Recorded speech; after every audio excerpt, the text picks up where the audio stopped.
Salut la compagnie, on se retrouve aujourd'hui pour parler de l'épisode 9 de The Last of Us, le tout dernier épisode de la saison 1, qui conclut le voyage entre Joel et Ellie, d'une manière assez particulière, je dois l'avouer, mais avant de parler de l'épisode en lui-même, j'aimerais revenir déjà sur le flashback qu'on a, parce que j'ai toujours voulu savoir comment Ellie avait fait pour être immunisée, parce que dire ouais il y avait une chance sur 1 milliard qu'elle le soit, c'est elle, voilà. Non, c'est intéressant parce qu'on apprend que en fait sa mère, au moment de l'accouchement, elle s'était enfermée dans une petite pièce, dans une maison isolée, mais elle était suivie par un infecté.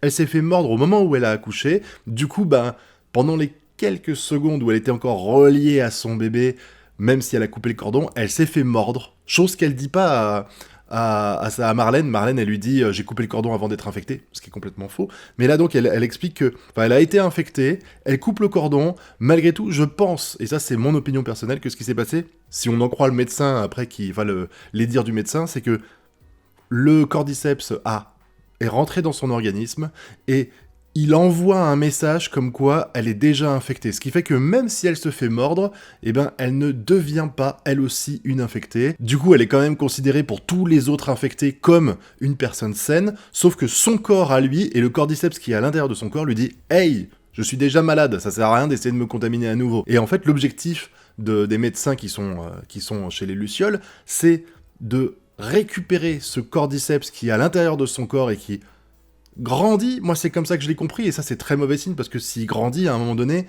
vu qu'il grandit dans le cerveau, je me dis que Ellie, même en étant sauvée par Joel, elle va finir par canner dans 1, 2, 10, 15, 20, 25 ans, elle va crever parce que ça doit un peu appuyer sur le cerveau, le cordyceps, surtout s'il grandit, parce qu'il y a quand même pas une place illimitée dans le crâne. Mais du coup, ce passage m'a beaucoup plu, parce que ça donne une explication, on va dire rationnelle, même si c'est pas évident de dire c'est normal que ça arrive comme ça, et puis ça permet de comprendre que Marlène, elle est liée à Ellie depuis le début, parce que c'est visiblement, on va dire, sa meilleure amie, qui était enceinte et qui s'est fait buter. D'ailleurs, ils ont très bien choisi la nana, je trouve qu'elle lui ressemble pas mal.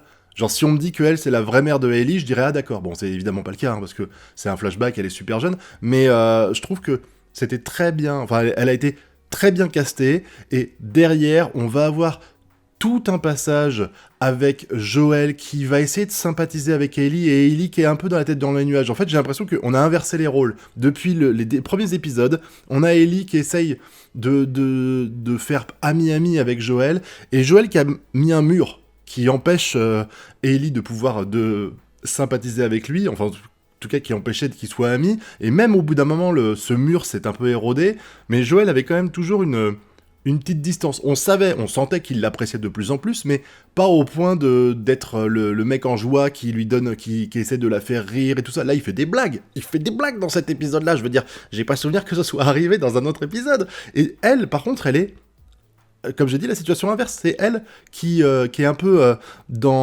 elle est mutée. Elle parle pas, elle dit rien, elle se contente de réagir un tout petit peu à ce que dit Joel. Je trouve que la situation s'est vraiment inversée un peu rapidement. Alors après, je pense que c'est lié au fait que là, comme Joel s'est fait sauver la vie par Ellie quand elle l'a recousu, il se dit ok, je peux lui confier ma vie, même si je pense que c'était quand même le cas avant. Donc là, c'est un peu le test de confiance, vous savez, celui où vous vous laissez tomber dans le vide et où la personne derrière vous vous rattrape. Là, c'est en puissance 1 milliard.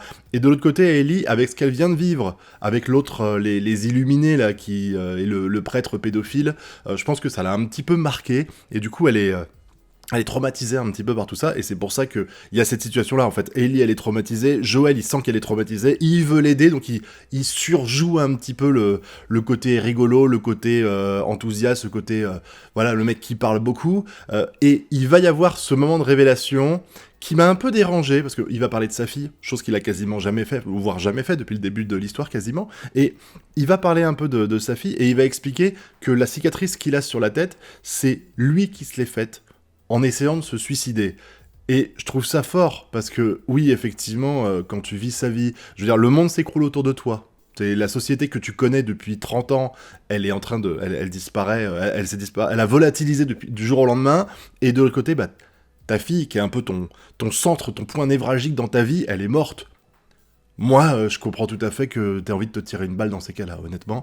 Et il l'a fait, il s'est raté, et ce qui m'a un peu dérangé dans cette discussion-là, c'est que quand elle lui demande si elle dit ouais, le temps a fait son œuvre, le temps permet d'accepter tout, entre guillemets, c'est ça qu'elle dit, Ellie, et lui il fait non, pas le temps, et il la regarde, et j'ai un peu du mal avec ça, parce que ça voudrait dire... Alors, si on part du principe que Tess, c'était pas son cas avec elle, mais on part du principe que quand il dit ça, moi c'est comme ça que je le comprends, et je pense que j'ai qu'une partie raison, et qu'il y a sans doute d'autres gens qui ont joué un rôle et pas que Ellie, mais quand j'entends ça, je me dis, tu voulais te suicider jusqu'à ta rencontre avec Ellie, et là t'as compris que t'avais une raison de vivre.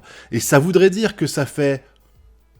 je sais plus combien de temps ils ont dit, il s'est écoulé au moins 10 ans, voire 15 ans, voire peut-être même plus, depuis la première fois, enfin depuis la mort de sa fille, ça veut dire que ça fait 15 ans qu'il se réveille le matin en se disant « je veux me tirer une balle, je veux me suicider », et que finalement il le fait pas. Parce que vraiment c'est comme ça que je le comprends. Je pense que c'est moi qui me trompe et que il y a quand même eu son frère, il y a eu Tess, même s'il était peut-être pas amoureux d'elle, il avait quand même envie de survivre, ne serait-ce que parce qu'il passait quand même d'agréables moments avec ses amis, ses camarades et tout, donc je pense qu'il y a quand même un peu ça, mais la façon dont il le dit, ça fait vraiment genre tu m'as sauvé la vie à Ellie, sans toi je me serais tiré une balle depuis longtemps, ça m'a dérangé un petit peu, et on va arriver au moment où ils arrivent à l'hôpital enfin, alors je passe le moment avec le moment qui fait très jeu vidéo. J'ai pas joué à Last of Us, mais j'ai joué à Uncharted avec le mec qui soulève Ellie pour qu'elle attire, pour qu'elle fasse tomber un petit pas escabeau, mais une petite échelle pour qu'il puisse monter. Ça, c'est vraiment Uncharted à 200%. Et j'imagine que c'est pareil dans The Last of Us. C'était un peu un clin d'œil. La girafe qui a dû surprendre Ellie, elle a dû jamais en voir de sa vie à part en photo. Et il y a surtout l'arrivée à l'hôpital où là, en fait, c'est là peut-être que je suis le plus gêné par ce qui s'est passé parce que alors déjà, oui, la réaction de Joel qui décide de dire fuck l'humanité, je vais récupérer Ellie, je m'en bats les couilles que ça détruit, que ça empêche le virus d'être sauvé, parce que Marlène lui fait la morale à la fin, elle lui dit ouais, tu fais ça, mais elle voudrait mourir pour sauver tout le monde, en plus...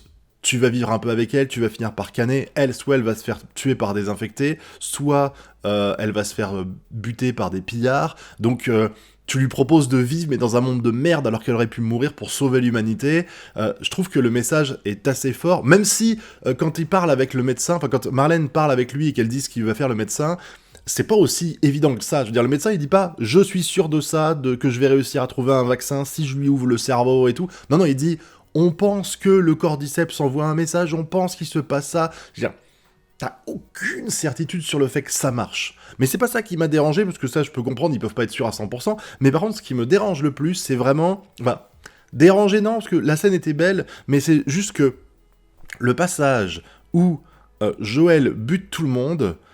Ça devait être un moment en fait qui devait être poignant, j'imagine, et peut-être que ça l'est dans le jeu vidéo, parce que il va aller contre la morale pour tuer des dizaines, on sait pas combien ils sont, mais des dizaines d'innocents afin de sauver une gamine, qui est elle tout aussi innocente aussi, mais au risque de condamner l'humanité. C'est ça en fait le choix qu'il fait, c'est de sauver une vie et de condamner l'humanité. En gros, c'est ce que essaie de nous faire comprendre la série, mais il y a aucun moment, à part peut-être à la fin avec Marlène, puisqu'elle dit « ouais, je comprends ce que tu veux dire, j'étais là quand elle est née, Ellie », et puis peut-être les médecins, surtout les deux infirmières qui sont à côté du médecin, qui elles sont innocentes, mais j'ai aucune empathie pour les militaires qui sont ici, parce que, même le moment où ils le font sortir de l'hôpital, là, il lui parle comme un gros connard. Le gars vient, mine de rien, même si je comprends qu'ils ont peur de lui, parce que lui, ils savent qu'il est un peu réticent, qu'il va essayer, enfin, qu'il voudrait sauver Ellie, alors qu'eux veulent que Ellie meure pour sauver l'humanité,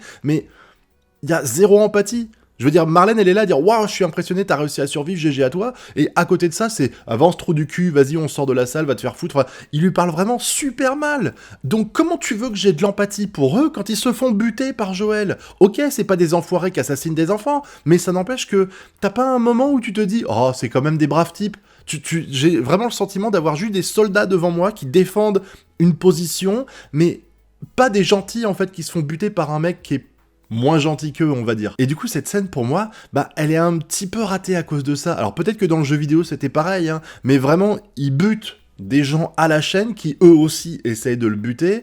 Et je dis, si demain, Joel, il était en train... Comme il a quand même buté pas mal de monde depuis le début, mais J'arrive pas à faire la distinction entre Joël qui bute des pillards, par exemple, et Joël qui bute des soldats, parce qu'on peut appeler ça des soldats, dans la base, dans l'hôpital. Là. Vraiment, je vois pas la différence entre les deux, et c'est peut-être ça qui fait que c'est un peu raté. Parce que en dehors du médecin qui dit je ne vous laisserai pas faire, il est prêt à mourir pour essayer de sauver Ellie, pour essayer d'opérer Ellie afin de savoir ce qui s'est passé ce qui se passe dans son corps pour pouvoir trouver un remède, et les deux nanas qui sont avec lui, il n'y a pas un moment en fait où j'ai de l'empathie pour eux, donc je me dis bah bien fait pour vos gueules, bande d'enculés. Et surtout il y a un truc qui m'a dérangé aussi, c'est que depuis qu'ils ont été dans la ville où il y a le frère de Joël, on n'arrête pas de nous dire, Joël n'arrête pas de nous dire, je me fais vieux, j'ai un problème d'audition, je suis pas capable de te défendre assez pour qu'on aille jusqu'à l'hôpital, c'était ce qu'il avait expliqué un petit peu. Là, Joël, il vient de tuer,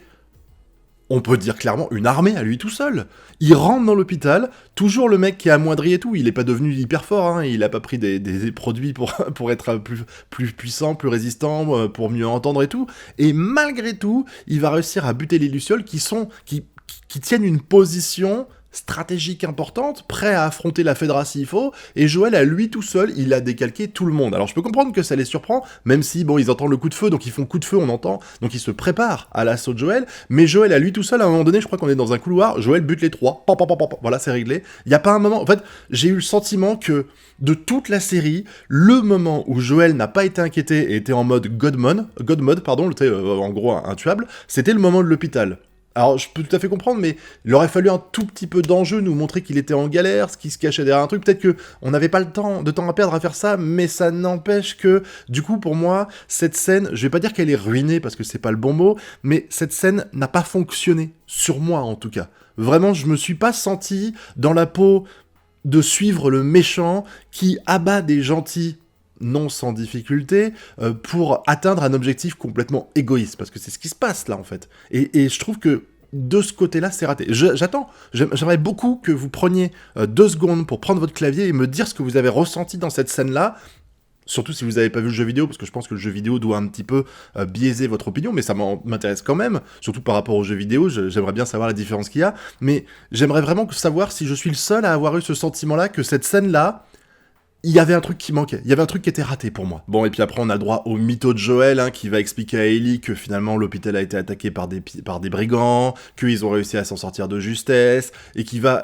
tu vois quand même qu'elle doute un peu de lui, parce qu'elle lui demande « Jure-moi que ça s'est vraiment passé comme ça », et lui il dit « Je te le jure ». De toute façon, tu viens de buter plein de... innocent, je mets des guillemets quand même, parce que tu sais pas trop si les soldats étaient vraiment innocents ou pas, mais tu viens de buter tellement de monde que si derrière t'es pas capable de mentir à Ellie pour lui sauver la vie, parce que, comme le dit Marlène, si jamais elle était au courant qu'elle était le remède, elle serait prête à sacrifier sa vie pour sauver l'humanité. C'est évident, c'est ce qu'elle dit. Elle dit, si toi tu fais ce choix-là pour elle, mais elle, si elle devait choisir, elle ferait le choix de se sacrifier. Donc il est obligé de lui mentir, parce que s'il lui ment pas, ben elle va essayer de retrouver les Lucioles et de dire, voilà, je suis immune, tuez-moi pour réussir à récupérer le cordyceps qui est dans ma tête. Donc forcément, il lui ment, et ça s'arrête vraiment là-dessus, sur juste le Ellie qui dit...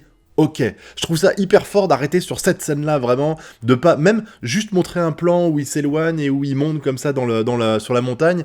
Je trouve que vraiment c'est hyper brutal. C'est volontaire de faire ça, hein, je suis pas en train de critiquer. C'est hyper brutal pour dire voilà, on s'arrête ici et on verra sans doute ce qui se passe dans la saison 2. Je crois qu'elle se passe, j'ai pas joué au jeu ni au 1 ni au 2, mais je crois qu'elle se passe des années plus tard, donc on verra un petit peu les conséquences de ce qui s'est passé ici. Peut-être que Ellie va apprendre la vérité, même si je vois pas comment elle pourrait l'apprendre, parce que les seules personnes qui étaient au courant pour Ellie, ils sont mortes là. Donc ça va être compliqué.